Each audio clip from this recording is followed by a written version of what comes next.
Hey, what's going on, everyone? How you guys doing today? Welcome back to the Steel Rising video. And in today's video, we're actually going to be taking a look at my favorite character in the Steel Rising, Jolder. She is insane and has some of the highest survivability just in the game, period. I'm not kidding. Dying with Jolder, once you have some good artifacts in her, is very hard. She has a ridiculous amount of survivability with her constant regen, constant overshields, while at the same time being able to put out a lot of damage, especially now that a lot of us got our hands on the Huckleberry. So if you're looking to take your Jolder to the next level, then this is going to be the perfect video for you. So hopefully you guys enjoy it, and if you do, remember to like and subscribe to the channel in case you guys aren't ready for some more Destiny Rising content. We're going to be putting out guides on every character, so you definitely don't want to miss out on them. So now let's get into it, and we're actually going to be starting off with a quick overview of her abilities, so we're all on the same page. So now let's get into it, and we're actually going to be starting off with a quick overview of her abilities, so we're all on the same page. So we're going to be starting off with the passive, as was talking about the first signature, Skyfall Slam, because they're both used so interconnected that they essentially use one ability. So her passive is Thorns. When our Jolder or the barrier Starlight, that's our super, takes damage, we generate Rage. And we're going to be able to use that Rage with our first signature ability, the Skyfall Slam. We jump up in the air and smash targets with an overshield, dealing some AoE damage as well as taunting the enemies, meaning that the enemies are just going to be a lot more aggressive towards us instead of our teammates, as well as suppressing enemies, meaning that they're going to be doing less damage to us. And if we get attacked by any of those suppressed enemies, we're also going to generate more Rage. This is going to be the main ability we're going to be spamming, and while this is all the base ability does, we gotta go back to the passive because the other effects of the passive actually are tied to this ability. Because whenever we cast our Skyfall Slam, we convert all our accumulated Rage into health regen that lasts for 8 seconds. And this is one of the reasons that Jolder has some insane survivability, just this constant health regen after using a barrier. And that is just constant regen for 8 seconds. It's not just like a one-time thing. You're just constantly regenning, so even if you're taking constant damage for those 8 seconds, you're just constantly going to be regenning health. And the effect of this healing is actually going to be based on your rage level. So at base, you only heal 72 health per second, which is pretty okay, but it's not anything mind-blowing. But the more rage you have, the faster the healing will be, and at full rage, you're going to be recovering 194 health per second. Even while taking heavy damage from multiple enemies, even just standing next to bosses, this healing is still going to be enough to keep you alive. It is just insane the amount of survivability she's got. And if you already have an overshield, then 100% of any overflowed healing will be converted into an overshield as well. And this is really just a crazy passive, especially because of just how easy it is to activate. All you gotta do is take damage. And the harder the activity, the more likely you are to take damage, meaning that it scales very well into the end game, and no matter what you're doing, this is going to be an ability that's always going to be useful. Now our second signature ability, the Shield of Starlight, will let Jolder throw her shield, and it can ricochet between enemies, and striking them will accumulate Starlight. Whenever you recoil the shield, it will convert all the Starlight into an overshield. So this is going to be another way that we can get an overshield, as well as just doing damage to multiple enemies. Not only does it do damage on the initial throw, but if the enemies are in the path when you recoil your shield, it will also do damage on the way back. So you can actually, a lot of times, position your way so it actually hits enemies twice with the shield. And the amount of overshield you get on the way back, it depends on the amount of targets you hit. If you hit one of them, you'll just get a bit of overshield, but if you end up hitting the max amount of targets, you're going to get a big beefy overshield that's more than half your health. And our super is the barrier Starlight. This creates a big shield that can block enemy projectiles and also give you and your allies inside of it an overshield.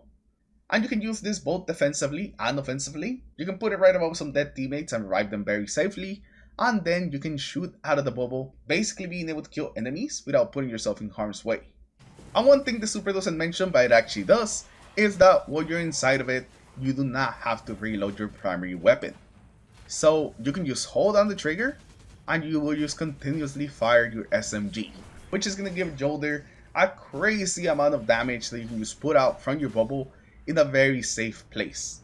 You basically just slap it down and just hold on the trigger for the entire duration of your super, and you're not going to have to reload till the super is actually over. It's actually kind of crazy with the amount of damage you can output with this, because you just completely bypass the reload mechanic, a lot of times I'll just put down my bubble and just fire straight into a boss and easily do like most to his health without having to worry about anything trying to kill me or anything like that, because I'm very safe in my super. Don't just think of it as a pure defensive tool. You can put it on an enemy and just start swinging with your sword, which actually gives you increased swing speed after using your super, so you're able to put out even more damage with your sword. Or you want to just put it down and fire at an enemy, that's something you can do as well.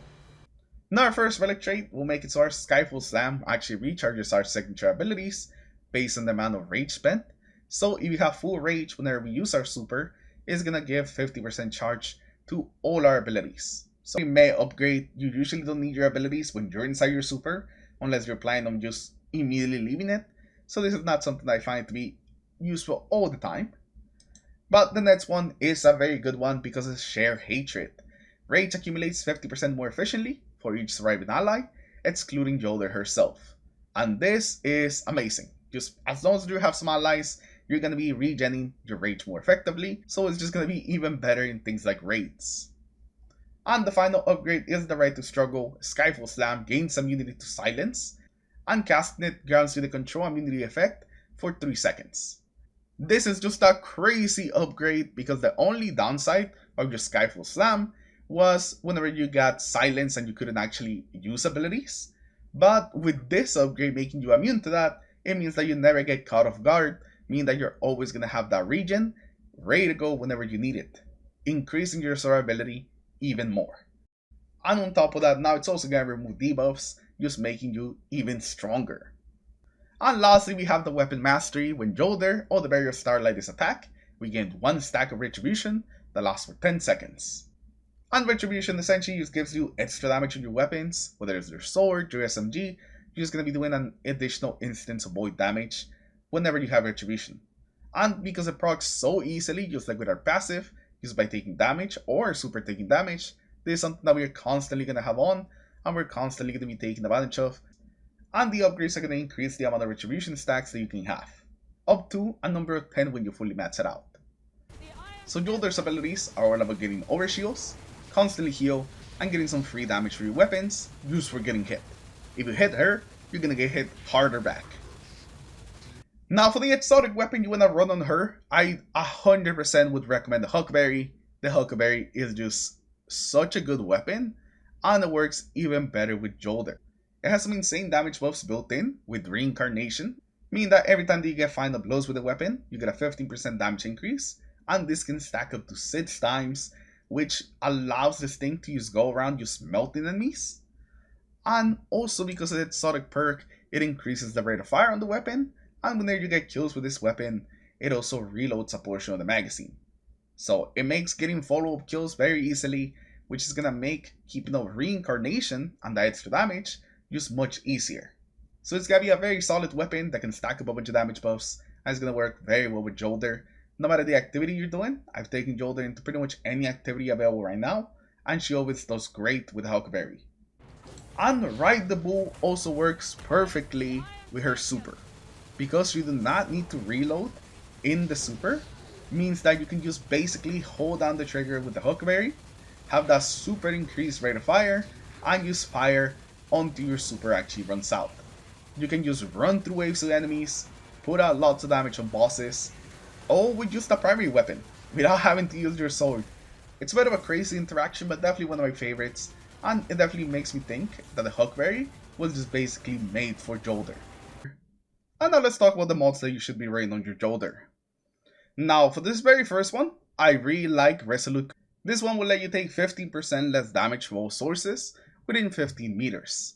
And since Jolder is a very close range character, having a sword and an SMG, you usually don't end up being more than right in front of the enemy. Most of the time, you actually find yourself right in front of the enemy, so you can actually kill them with your sword. So having this is essentially perfect for her. She's always just taking less damage, you never take full damage. And with all the healing and overshare, and we're gonna have even more survivability. I tried Inverted Guard for a bit, and this also worked pretty well. This is gonna give you a shield whenever your health falls below 22%, and this worked pretty well, but a lot of times, because of our abilities just constantly healing us, already having overshields, our health did not always get to below 22%, so it's not something that's going to help us as much as just always being able to take less damage. For the second one, we have the Ring of Safeguard, and this is actually very similar to the mod that we just looked at on the first slot, but the requirement to actually activate it, I feel like it's a lot easier because it only requires your shield to be broken. So as long as your shield is broken, you're going to get an overshield for 20% of your health, and it's going to last 6 seconds, which is a pretty good amount, and the cooldown on this ability actually proccing is just 16 seconds. So it's going to be something that's going to proc very often, and most of the times when you break your shield, this is going to be something that's going to be helping you not only staying alive and giving you more survivability, but also works pretty well with some of the other mods that we have that are going to lead to us doing more damage. Now that's not going to be the only good one because we also have the ring conversion in the slot, meaning that the overflowed healing from our abilities is converted into an overshield that lasts 6 seconds.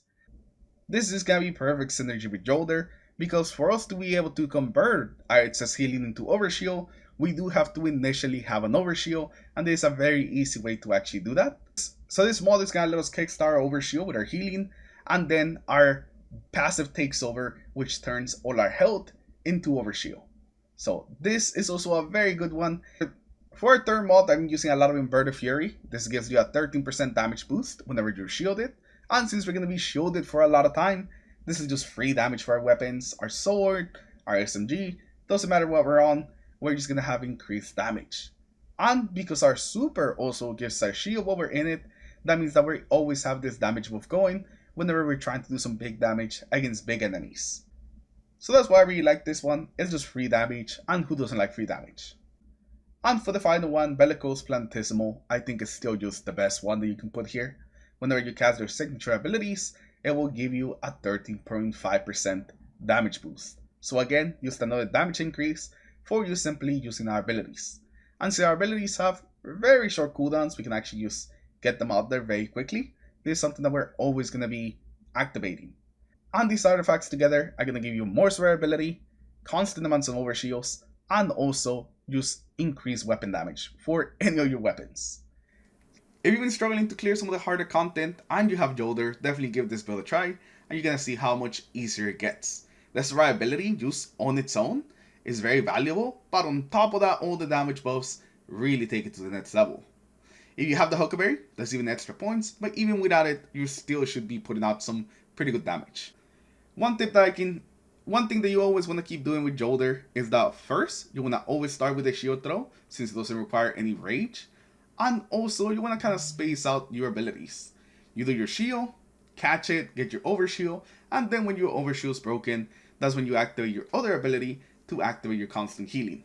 By then your rage should be full, and so you take full advantage and get the most out of that healing. You usually don't want to use the abilities back to back unless you really have to. Unless things are really that dire and you need the overshield and the healing at the same time, you usually don't want to do them just back to back. But most of the time you won't need it unless you need to like revive one teammate that's right in front of the raid boss, because that has happened before, then maybe you'll need it. But like I said, most of the time you shouldn't need both abilities to continually stay alive. But with that, we're going to end today's video. Hopefully you guys have enjoyed it. Leave a like if you did, dislike if you didn't, subscribe to the channel in case you guys haven't already for some more Destiny Rising videos. And I'll see you guys in the next one.